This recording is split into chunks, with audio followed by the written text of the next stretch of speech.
Alam po ninyo, sa tamang pagkakataon, I'm going to confront the Secretary of Justice kung bakit niya sinabi yun. Sapagkat malinaw naman po sa batas. Ano po? Kung titingnan po ninyo yung Section 3, isama na po ninyo yung Section 10 ng Republic Act 6981. Maliwanag po doon kung ano-ano ang mga requirements na kakailanganin para mapasa ilalim ng Witness Protection Program ng isang witness.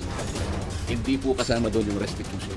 Ang sabi niya, kaya hindi niya in-approve, nabasa niya yung sinabi ng SOJ na kinakailangan ng mga diskaya.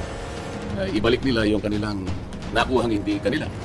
Yun ang magiging policy ng DOJ para sa ganoon ay ma-approve yung kanyang aplikasyon under the WPP. Nagtaka nga po ako kung bakit ganoon ang sinabi ng ating SOJ sapagkat linggo, isang araw bago pasimulan natin yung pangatlong investigation. Nag-ausap po kami. Pati yung kanyang deputy undersecretary, ang pangalan ay Jojo Cadiz. Nakausap ko yan ng mga ilang araw, siguro Biyernes hanggang Sabado. Sinasabi ko sa kanya yung maaaring merong lumabas sa mga contractors na sangkot dito sa aming pag-imbestiga.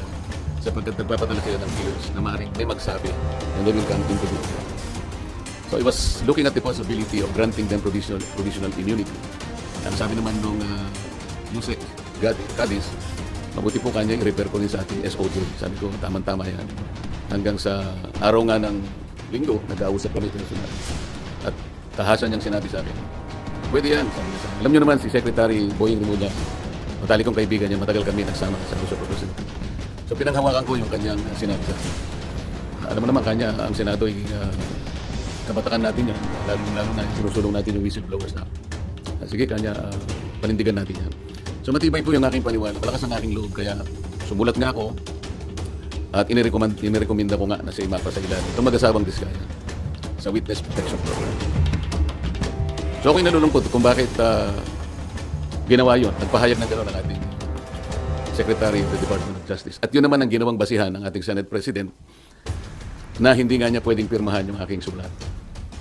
Alam po ninyo, sa tamang pagkakataon, I'm going to confront the Secretary of Justice kung bakit niya sinabi yun. Sapagkat malinaw naman po sa batas. Ano po, kung titingnan po ninyo yung Section 3, isama na po ninyo yung Section 10 ng Republic Act 6981. Maliwanag po doon kung ano-ano ang mga requirements na kakailanganin para mapasa ilalim ng Witness Protection Program ng isang witness na mag-apply. Hindi po kasama doon yung restitution na kanyang binabanggit.